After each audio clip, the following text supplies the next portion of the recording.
This is April 27th, 2010. This is yournews.com. And this is Mark Wilson with your webcam on the Parker and the Man page. And this, see, I'm doing my American Idol thing. This is American Idol. And yes, it is Idol night. But it's also Game 7 night for the Red Wings and Coyotes. Well, Game 7 for the Wings of the Road, where they haven't won one of those since 1964.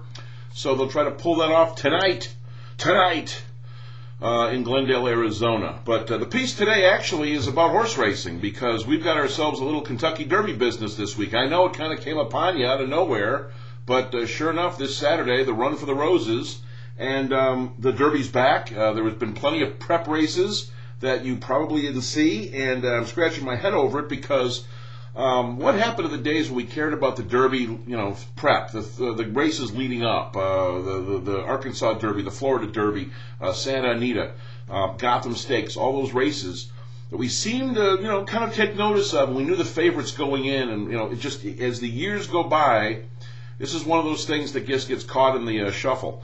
Lost in it, if you will. And so the Derby, it's a great 2 minutes to watch, and that's what people really do. They figure it's 2 minutes on a Saturday, the first Saturday in May, and it's already this Saturday, May 1st. Derby draw is tomorrow, and I would probably bet you don't know any of them. I mean, I had to look up some of them because as much as I keep tabs and always have, I was kind of lost as to who the big favorites were. I watched the Florida Derby and Arkansas Derby, but even still, they're not big names out there. The jockeys probably more now than the horses. Didn't used to be that way. So this is a little history about the Derby, of course, as I like to throw in there, because, giving you a little knowledge, or at least something I know, passing along something. Always say, write about what you know. And also the time I got to meet Secretariat, the greatest horse, in my opinion, in the history of horse racing and thoroughbred racing, pari-mutuel betting racing era. Secretariat, Claiborne Farms, before he passed away about 21 years ago now. Chance to meet him, though, was like meeting a god. I put it up there in the pedestal with Jack Nicklaus for me. It was kind of spiritual when I got to see Secretariat.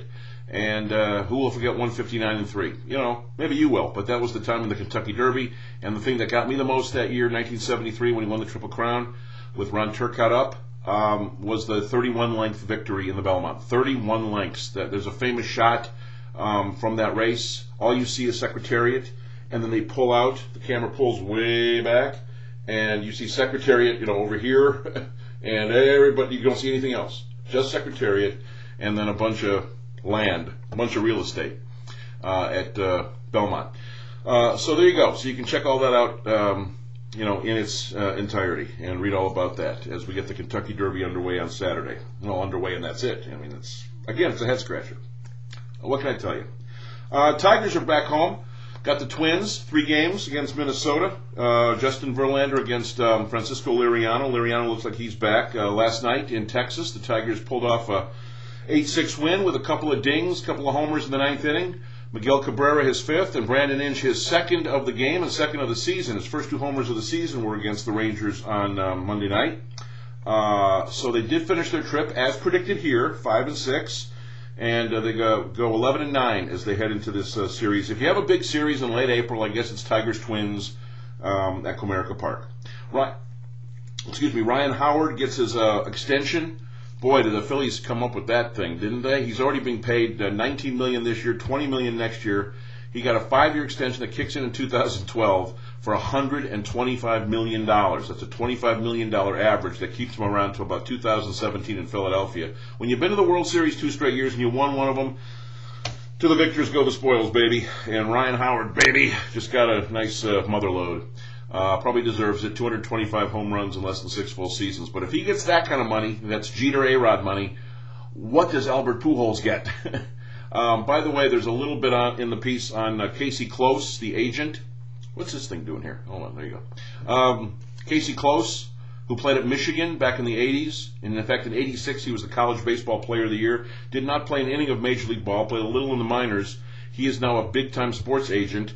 Mr. Perfect. I used to call Casey Close Mr. Perfect then. Guy's a sports agent. He just made about $5 million off of Howard's contract. He's married to Gretchen Carlson, who's the host of Fox and Friends on Fox, the morning show, and she's a former Miss America. And they have 2 perfect kids. Jealous much, Mark? Oh, Casey Close. There you go. Nice big sports agent. The Bobcats swept by Orlando in the NBA playoffs. Larry Brown, Michael Jordan. See ya! There's a little bit on that. And again, Game 7 tonight. Glendale, Wings, Coyotes. Do I need to say anything? I think we all know what the deal is. As I wrote, it's enough to make you DVR American Idol. So check it all out. The Kentucky Derby piece with the Derby coming up on Saturday. Twins and Tigers starting tonight at Comerica. Ryan Howard's big extension. Casey Close, big sports agent, University of Michigan. And the Bobcats swept by Orlando. There you go. It's all there for you on the Parker and Man page. Tomorrow, the 1-year anniversary of YourNews.com.